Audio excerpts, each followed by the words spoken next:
हर हर महादेव। 24 मार्च 2026 कुंभ राशि एवं मीन राशि संपूर्ण राशिफल। कुंभ राशि संपूर्ण राशिफल मंगल गोचर राशिफल।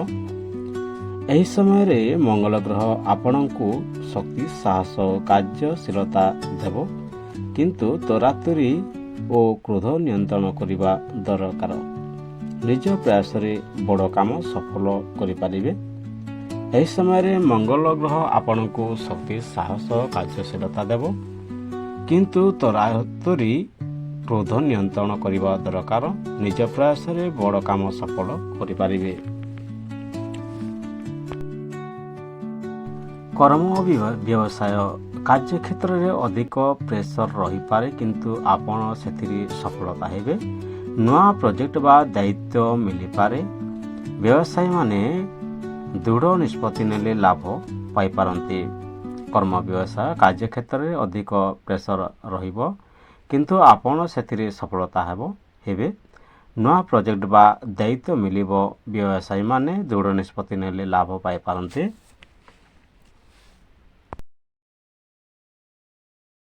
ଧନ ଓ ଅର୍ଥ ଆର୍ଥିକ ଦିଗରୁ ଲାଭ ହେବାର ସମ୍ଭାବନା ରହିଛି, ହେଲେ ଅଚାନକ ଖର୍ଚ୍ଚ ବଢ଼ିବ। ନିବେଶ କରିବା ପୂର୍ବରୁ ଭଲ ଭାବେ ବିଚାର କରନ୍ତୁ। ପ୍ରେମ ଓ ପରିବାରରେ କେତେକ ଛୋଟ ମତଭେଦ ହୋଇପାରେ। କଥାବାର୍ତ୍ତାରେ ସଂଯମ ଓ ଶାନ୍ତ ରୁହନ୍ତୁ। ପ୍ରେମ ସମ୍ପର୍କରେ ଆକର୍ଷଣ ବଢ଼ିବ, କିନ୍ତୁ ଅହଙ୍କାରରୁ ଏଡ଼ାନ୍ତୁ। ଧନ ଓ ଅର୍ଥ ଆର୍ଥିକ ଦିଗରୁ ଲାଭ ହେବାର ସମ୍ଭାବନା ରହିଛି, ହେଲେ ଅଚାନକ ଖର୍ଚ୍ଚ ବଢ଼ିବ। ନିବେଶ କରିବା ପୂର୍ବରୁ ଭଲ ଭାବେ ବିଚାର କରନ୍ତୁ।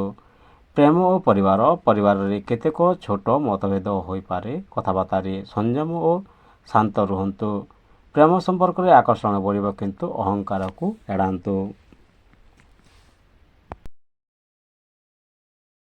ସ୍ୱାସ୍ଥ୍ୟ ଅଧିକ ଉତ୍ସାହ ଓ ଟେନ୍ସ ଦ୍ୱାରା ମାନସିକ ଚାପ ହୋଇପାରେ। ମୁଣ୍ଡ ବିନ୍ଧା ବା ରକ୍ତଚାପ ସମସ୍ୟା ଆସିପାରେ। ଯୋଗ ଓ ଧ୍ୟାନ ଉପକାରୀ ହେବ। ସତର୍କତା, କ୍ରୋଧ ଓ ତରାତୁରି ଏଡ଼ାନ୍ତୁ। ବାଦ ବିବାଦରୁ ଦୂରରେ ରୁହନ୍ତୁ। ଅପରିପକ୍ୱ ନିଷ୍ପତ୍ତି ନେବେ ନାହିଁ। ସ୍ୱାସ୍ଥ୍ୟ ଅଧିକ ଉତ୍ସାହ ଓ ଟେନ୍ସ ଦ୍ୱାରା ମାନସିକ ଚାପ ହୋଇପାରେ। ମୁଣ୍ଡ ବ୍ୟଥା ବା ରକ୍ତଚାପ ସମସ୍ୟା ଆସିପାରେ। ଯୋଗ ଧ୍ୟାନ ଉପକାରୀ ହେବ। ସତର୍କତା, କ୍ରୋଧ ତରାତୁରିରୁ ଏଡ଼ାନ୍ତୁ। ବାଦ ବିବାଦରୁ ଦୂରରେ ରୁହନ୍ତୁ। ଅପରିପକ୍ୱ ନିଷ୍ପତ୍ତି ନେବେ ନାହିଁ। ଉପାୟ: ମଙ୍ଗଳବାର ହନୁମାନ ଚାଳିଶା ପାଠ କରନ୍ତୁ। ଲାଲ ବସ୍ତ୍ର ବା ମସୁର ଡାଲ ଦାନ କରନ୍ତୁ। ହନୁମାନ ମନ୍ଦିରରୁ ଯାଇ ପୂଜା କରନ୍ତୁ। ଶୁଭ ରଙ୍ଗ ଆପଣଙ୍କର ଲାଲ ରଙ୍ଗ ଶୁଭ ଅଛି। ଶୁଭ ସଂଖ୍ୟା 9। ଶୁଭ ସମୟ ସକାଳ 8ଟାରୁ 10ଟା ପର୍ଯ୍ୟନ୍ତ। ଉପାୟ: ମଙ୍ଗଳବାର ହନୁମାନ ଚାଳିଶା ପାଠ କରନ୍ତୁ। ଲାଲ ବସ୍ତ୍ର ବା ମସୁର ଡାଲି ଦାନ କରନ୍ତୁ। ହନୁମାନ ମନ୍ଦିରକୁ ଯାଇ ପୂଜା କରନ୍ତୁ। ଶୁଭ ରଙ୍ଗ ଲାଲ ରଙ୍ଗ ଶୁଭ ଅଛି। ଶୁଭ ସଂଖ୍ୟା 9। ଶୁଭ ସମୟ ସକାଳ 8ଟାରୁ 10ଟା ପର୍ଯ୍ୟନ୍ତ।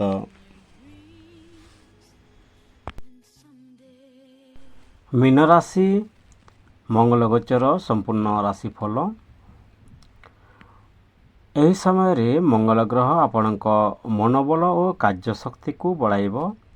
ଆପଣ ନିଜ ଲକ୍ଷ୍ୟ ପାଇଁ ଅଧିକ ସକ୍ରିୟ ହେବେ, କିନ୍ତୁ ଅତିରିକ୍ତ ଭାବୁକତା ଓ ଅସହନଶୀଳତାକୁ ନିୟନ୍ତ୍ରଣ କରିବା ଆବଶ୍ୟକ।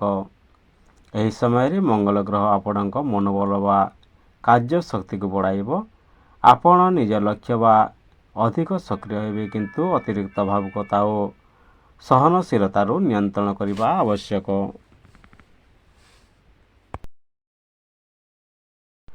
କର୍ମ ଓ ବ୍ୟବସାୟ କାମ କାର୍ଯ୍ୟରେ ନୂଆ ଅବସର ମିଳିବ। ଅପେକ୍ଷା କରୁଥିବା କାମ ସମ୍ପୂର୍ଣ୍ଣ ହେବ।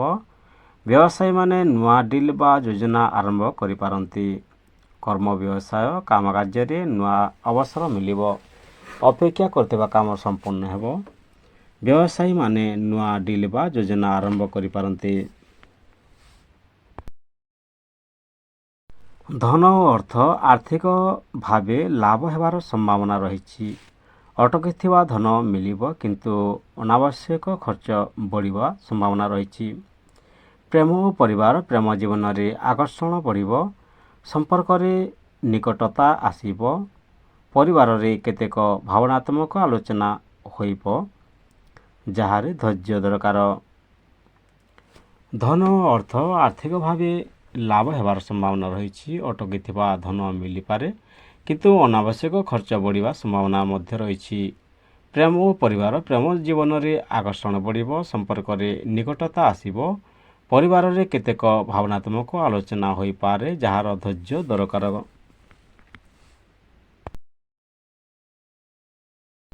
ସ୍ୱାସ୍ଥ୍ୟ ସାଧାରଣତଃ ଭଲ ରହିବ, କିନ୍ତୁ ମାନସିକ ଚାପ ବା ନିଦ୍ରା ଘଟିତ ହୋଇପାରେ। ଧ୍ୟାନ ଓ ବିଶ୍ରାମ ଆବଶ୍ୟକ। ସତର୍କତା, ଭାବନାରେ ବେହୋସ ହୋଇ ନିଷ୍ପତ୍ତି ନେବେ ନାହିଁ। ଅନାବଶ୍ୟକ ଖର୍ଚ୍ଚରୁ ନିୟନ୍ତ୍ରଣ କରନ୍ତୁ, ବିବାଦରୁ ଦୂରେ ରୁହନ୍ତୁ। ସ୍ୱାସ୍ଥ୍ୟ ସାଧାରଣ ଭଲ ରହିବ, କିନ୍ତୁ ମାନସିକ ଚାପ ଓ ନିଦ୍ରା ଘାଟତି ହୋଇପାରେ। ଧ୍ୟାନ ଓ ବିଶ୍ରାମ ଆବଶ୍ୟକ। ସତର୍କତା, ଭାବନାରେ ବେହୋସ ହୋଇ ନିଷ୍ପତ୍ତି ନେବେନି। ଅନାବଶ୍ୟକ ଖର୍ଚ୍ଚକୁ ନିୟନ୍ତ୍ରଣ କରନ୍ତୁ, ବିବାଦରୁ ଦୂରେ ରୁହନ୍ତୁ। ଉପାୟ: ମଙ୍ଗଳବାର ହନୁମାନଜୀଙ୍କୁ ପୂଜା କରନ୍ତୁ, ଲାଲ ଫୁଲ ଅର୍ପଣ କରନ୍ତୁ, ଗରିବକୁ ଖାଦ୍ୟ ବା ବସ୍ତ୍ର ଦାନ କରନ୍ତୁ। ଶୁଭ ରଙ୍ଗ ଲାଲ ରଙ୍ଗ ଶୁଭ ଅଛି। ଶୁଭ ସଂଖ୍ୟା 9। ଶୁଭ ସମୟ ସନ୍ଧ୍ୟା 5ଟାରୁ 7ଟା ପର୍ଯ୍ୟନ୍ତ। ଉପାୟ: ମଙ୍ଗଳବାର ହନୁମାନଜୀଙ୍କୁ ପୂଜା କରନ୍ତୁ, ଲାଲ ଫୁଲ ଅର୍ପଣ କରନ୍ତୁ, ଗରିବକୁ ଖାଦ୍ୟ ବା ବସ୍ତ୍ର ଦାନ କରନ୍ତୁ। ଶୁଭ ରଙ୍ଗ ଲାଲ। ଶୁଭ ସଂଖ୍ୟା 9। ଶୁଭ ସମୟ ସନ୍ଧ୍ୟା 5ଟାରୁ 7ଟା ପର୍ଯ୍ୟନ୍ତ। ଭିଡ଼ିଓକୁ ଶେଷ ପର୍ଯ୍ୟନ୍ତ ଦେଖିଥିବାରୁ ଧନ୍ୟବାଦ। ହର ହର ମହାଦେବ। ବନ୍ଦେ ମାତାରାମ।